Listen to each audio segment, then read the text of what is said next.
Your games are great. You just might be spending your time on the wrong things.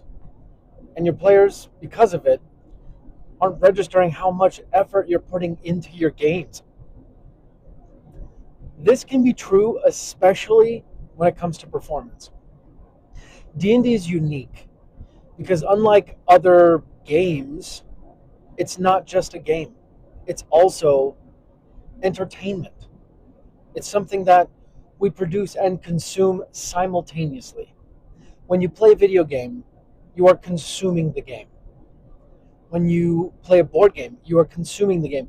When you write a book, or when you read a book, you are consuming the book. But when you play D&D, both as dungeon masters and players, you are producing and consuming the content live. And this can make it one of the most challenging mediums out there, especially as the dungeon master, because you make up, I don't know, maybe 95% of the universe. And because it is not just a game, it's not just a story, but it's a performance. That's why we believe that dungeon mastering is 4 parts: people management, which we'll talk about another day, performance, which we'll talk about today, game design, and storytelling. And today we're going to dissect. Wow, I said that really weird. We're going to dissect performance a little bit more so you can nail down exactly what you need to work on and figure out where your strengths are. Welcome back to How to Be a Better DM. I'm your host, Justin Lewis, and this is the show for dungeon masters who have been playing for so long, and yet they still feel like they're learning things every day. I have been a podcast host for 5 years now, doing D&D specifically as a podcast for 3+ years. Professional podcast host, been on panels here and there, and I've helped thousands of dungeon masters with this podcast. And if you're new to the show, you might be wondering about the audio content, the audio quality. Hopefully it's a little bit better. I'm trying a tiny bit of a new setup, but we have limited time. And rather than stopping the podcast, we'd rather put it out in its imperfect form, hoping that some minuscule part can reach you and improve your game. And for that for us, that's enough, right? That's why we do this. We just want to improve the game and have fun talking about D&D. And again, if you're new to the show, as a reminder, we dissect Dungeon Master, and we split it up into 4 parts: people management, performance, game design, mechanics, and storytelling.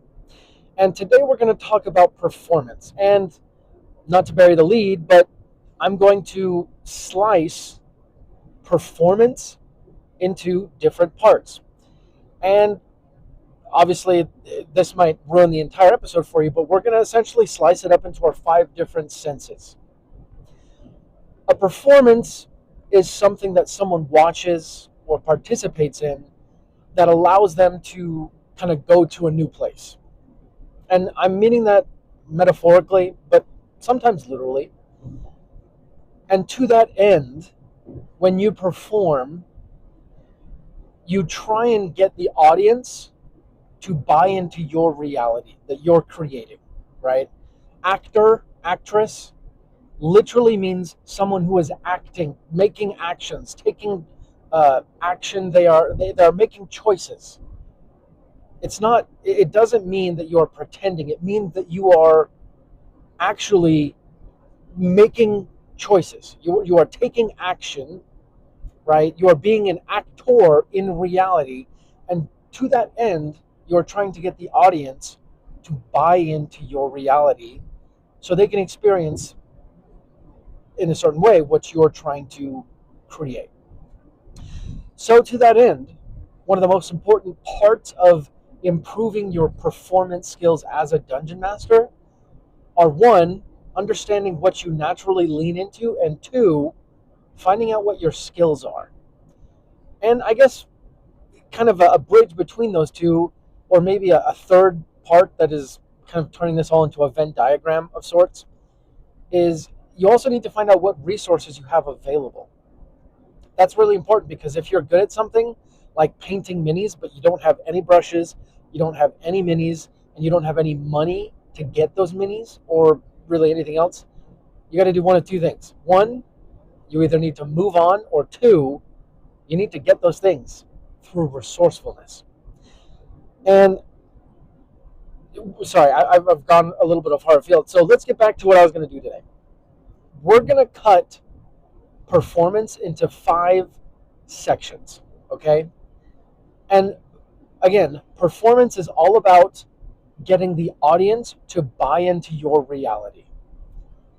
And this is important because in D&D, they are literally participating in the reality you're trying to create. You want them to feel immersed, because that will help them with their role playing, and that will help them get past some of the self-consciousness that can limit truly uninhibited gameplay. Now, there has to be some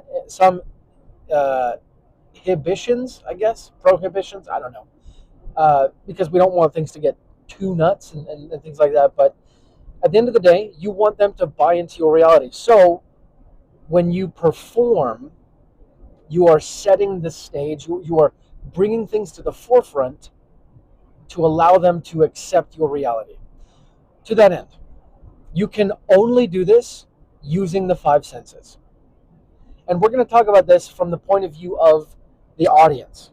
Okay? Oh, I just hit my microphone. 1 second. Okay, there it is. From the point of view of the audience. First, you can improve your performance by what they taste. Okay? And I'm going to go in order of least likely to most likely. What they taste. It is going to be very rare, maybe not very rare, but it's less likely for sure. Mostly because it requires a lot more planning, and it does require some budget or some collaboration with your party. But I have known parties to specifically create meals or snacks or things that they literally can taste that are tied to the world they're playing in while they're playing. We had his name is escaping me right now, but he was on the podcast. He was in our Dungeon Master advice portion that we tested out that didn't really go anywhere. Speaking of, if you want to kind of research that up, let us know, and we'll be happy to try and figure it out. But he told about his first experience dungeon mastering was when he created a birthday party for his son and all of his son's friends, and he created this kind of carnival-esque one-shot. And to go with it, he made turkey legs, he made cotton candy, he made popcorn, all of these carnival fare that you could eat and you were still in game. But technically, it allows our reality to transcend to the games, or vice versa, perhaps. And they kind of cross over. There's that convergence of realities. And that allows the players to buy into the reality much easier. That allows the players to shed the lowly bonds of this universe and move to one of fancy and whimsy, really. Obviously, you can do this with drinks, and you can even do this to a certain extent with lack of food, right? So lack of taste. And I guess it doesn't necessarily have to be food. You could probably have some sort of specific taste to pass around the table. If someone eats poison, well, you have to eat a sour candy. If someone drinks a health potion, then you have to eat candy hearts, something like that, right? And it doesn't even need to be on theme. What matters most is the fun and the immersion, right? So back to that. If someone is drinking a health potion and they have to eat a candy, they're going to remember that. They're going to be like, wow, my character ate a health potion, or took a health potion, I guess, drank a health potion, but I tasted something in real life. Is that what my character tasted? Or maybe your health potions are more minty. I don't know. Maybe it's like a fojito. I don't drink alcohol, so that's what I would do. It'd be a fojito, right, with some ginger ale and mint leaves. I also don't know how to make a mojito or a fojito, so I'm just making this up. But that's what I mean, right? If you drink health potion, then whoa, maybe that's what it tastes like. Or if you are into alcohol, maybe all of the potions in your game require someone to drink a specific type of drink, or they have to like mix certain things to make the health potion effective. You can do a lot of things to boost the performance, right? And this goes back to allowing your players to buy into the reality. Now, obviously, eating candy hearts is going to taste and feel different than the health potion, but it's the simple act of giving them kind of a cue that is going to allow them to associate one with the other and be like, wow, I just ate something that was fun. I do feel like I am my character right now. So that's taste. Number two is feel. Okay. And I put this one after taste because feel is a lot more ambiguous, but it's also going to be a lot more ubiquitous for every group. We just don't dial it in. For example, if you are planning on a particular portion of your game, maybe an entire session, to deal with your party walking through a tundra, maybe you turn down the AC a few notches, right? That allows the party to feel like they're there. If they're going through the desert, maybe you turn the fireplace on. Or if there's a fire nearby, that same thing works too. With feel, you do have to be a little bit judicious because there are some players who they just won't appreciate it. They won't care, right? And that might be something you would want to talk to your players about at the beginning of the campaign because it's all based on expectations. I remember when I was young, I went to Disney World, I want to say, and it was like 12 or 8 that I was. Sorry, let me say that again. I was 12 or 8, and I had better grammar back then. Joking.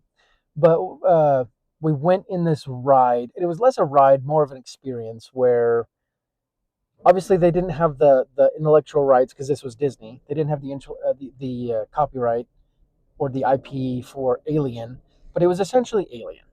So the entire like everyone riding on the ride, quote unquote, sat in this room that was essentially like an auditorium, but all the seats went in a full circle around this center tube, and they essentially put on this show where like a science experiment was in this tube, and then during the show, spoiler alert, the experiment breaks out, and they have all sorts of cool mechanics to like turn off the lights, and there's like air blowing at certain points, like right in your face, like and I distinctly remember at one point it like pinches you in the back, like there was something in the chairs that like pokes you and it kind of hurt a little bit. It was very I mean, I was 8 or 12, so I was like terrified. I was like crying because the lights went out, and I was like, oh, this is so scary. And we rode Buzz Lightyear after that because I was so sad, which cheered me up, which was fun. It had the lasers on it. But I did not have the correct expectations going into that. I was not prepared for the blasts of air, and I was not prepared for the kind of pinches in the back or whatever. Honestly, I was a kid with an overactive imagination and an illogical one that said that like bad things that shouldn't exist could exist, but good things that shouldn't exist can't, which doesn't make any sense. But whatever. But that's what I mean with your players. If you want to set those sort of things up, like, ooh, a great one would be fog, right? If you want to fill your room with fog. Now, that one's kind of a mix of smells, sights, and feels to some extent, which is great, right? Every time you can double, triple dip, even better. But if your party's not okay with that, you're kind of SOL, right? If your party's just not okay with you turning up the AC when you want it to simulate a really hot situation, and I know all of you bards out there are taking that sentence in the complete wrong way, but if they're not okay with that, then you're gonna do it. You're gonna try and make that performance, and they're gonna be like, oh, can we turn up the AC or turn down the AC or whatever it is? They're just it's going to fall on deaf ears. So that's what you got to remember specifically with field, especially because when people game, often they do like to be pretty darn comfortable, right? Especially because we are sitting at a table for like 2 to 4 hours. I don't know. And that actually brings up another point in performance, right? When you go to the movie theater, more and more, especially here in Utah, the trend is towards extreme comfort while you're at the table or while you're watching the movie or whatever it is, right? So I don't know if you guys are familiar with Utah, but we love movies. We have these big old movie theaters, the Larry H. Miller megaplexes. And when I was younger, they had the simple cushioned folding seats. Now they basically have like easy chairs that fully recline. They have heaters. They have, I don't think they have coolers, but that like you can stick your legs out. It's incredibly nice, super luxury. If you guys come to Utah, hit me up. We'll go see a movie together, maybe. But maybe at your D&D table, to improve your performance, maybe you need better chairs. And honestly, like thinking about the group I play with, sometimes we play at one of our members' houses, and when we do, sometimes I end up sitting on kind of this folding piano bench, which is not the proper height for the table. So I end up standing up, or it's not comfortable, and I wonder if it affects my particular performance. So when it comes to feel, and you're trying to figure out how to improve your performance from the aspect of what your audience feels, think about the table. Think about the chairs they sit in. Think about the environment, right? Maybe if you have the budget, you can spring for costumes. They would feel the costumes, right? If they're wearing plate armor and they have like a piece of metal on their chest, that would feel like a costume, or that would feel like the metal. So that is feel. We're going to go and talk about smell, and then I'm going to end the episode. We're going to talk next time about see and hear. Obviously, hear is probably one of the most important ones. Okay, maybe not important. It's probably the most common, because regardless of whether you affect anything from a taste, a smell, a feel perspective, every session your players will likely see or hear something. So we're going to talk about those two next time, because I think those two are probably the most important. So from a smell perspective, this one's kind of easy, right? You can affect the smell of your house with, honestly, there are candles out there that were actually made specific for D&D. I tried some of them out, but honestly, I think candles is a bit hard, because once the smell's there, it takes a while to go, or you just get used to it so you don't smell it anymore. So there's kind of that drawback. But I mean, the simplest way is to prevent any negative smells you don't want forming. So, make your house smell nice. That's probably the best way to do it. Cook food, makes your house smell like food. All these things can affect your party and what they smell. So there you have it. That's our episode for today. Smell, feel, taste. I want to know what you guys think about today's episode. It's a little bit different. If you want to support the show, there are links in the show notes, and you can go to sessionzerostudios.com/worldsmith and sign up for our partner. They are incredibly awesome. But we'll be back next time for another handcrafted episode. Until then, let's go ahead and roll initiative.